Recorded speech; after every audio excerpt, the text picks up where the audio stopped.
In this training, we will be talking about proper note-taking within Clio tasks. At Lawrence & Associates, we have a lot of moving parts on a day-to-day basis, and this can be really frustrating if you don't have a good organization plan. Our task lists help us keep up with those moving parts and help keep our work organized. As a hypothetical, for an example, let's say a client Jane Doe called me today and asked me if she could get a call back tomorrow regarding her personal injury claim. I don't want to forget this, so what I'll do is I will make myself a new task that's due tomorrow. So I'm going to go up here to the top right-hand corner and I'm going to click Create Task. So this pulls up a new task window. From here, I can create a name for my task. So I'm going to say call client back tomorrow.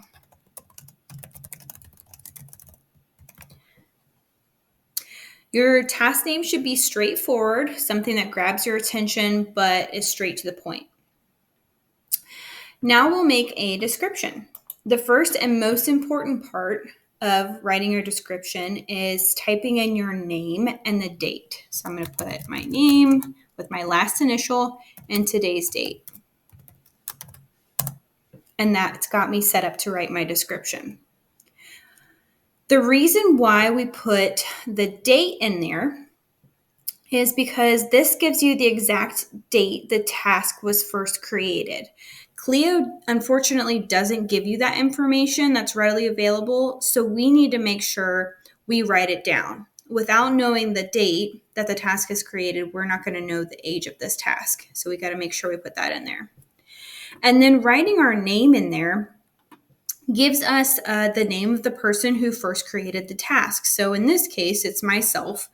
However, if I was to assign this task to another coworker, they would want to know who assigned them the task and who wrote the last note in the task. And then as another reminder, just because Clio says one person assigned you the task doesn't mean that it's actually the same person who had the task last or wrote the last note in there. So for this description, I'm going to write call client back regarding an update for her PI case. That's all the information I really wanted to put in there. It's got her personal injury case here as an example. Maybe the client has 2 claims. So we're going to put as many details in there as possible without overcrowding it. For this example, this description would suffice. Now I'm going to scroll down to the assigned to, make sure it's on me. You can also assign this to any other staff member. I'm going to keep this task just a regular task. I don't need to private this task. It's nothing that that anybody doesn't need to see. Alrighty. Now that my description is finished and I've got my assigned to in there, I can scroll down and enter the matter name in here. If Jane Doe was a real client, I would just type in her name in the matter box and I would click on her name, but she's not a real client. If your matter does not pertain to a specific client, you should always link your matter to the general Lawrence & Associates matter number 01535. The reason why we always want to link our tasks to a matter, even if it is just this general matter, is because we use the matters to keep track of our tasks and our work. So if your task isn't linked to a matter, there's no record of you working on your task. And if it accidentally gets deleted, your task is gone forever. If your task is linked to a matter, you can retrieve it within a certain time frame. So that makes it nice. I want to keep it on standard due date, and then I want to select my date for tomorrow because I want this task to pop up tomorrow. And then I'm going to click Save Task, and that is going to save it on my task list for tomorrow. Now we're going to learn the difference between low, normal, and high priority tasks. Low priority.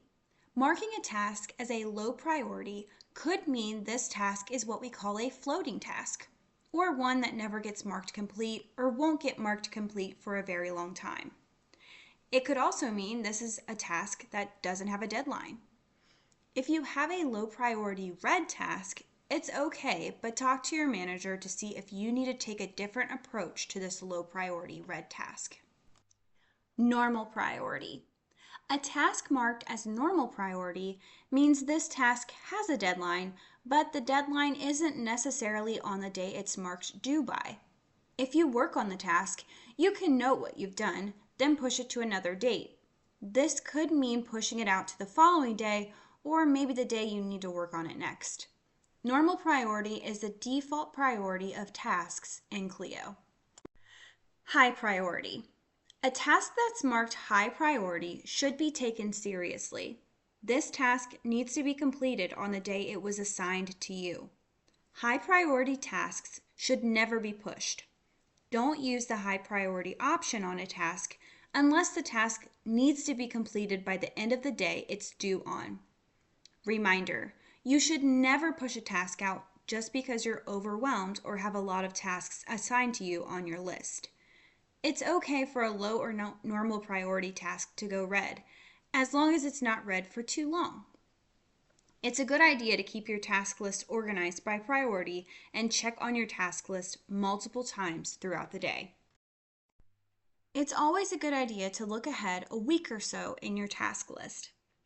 This will give you the opportunity to see what tasks you have coming up, organize and complete them in the appropriate order. Be sure to talk to your manager about understanding your task goals so you can complete them when they're ready to be completed or combine them when necessary.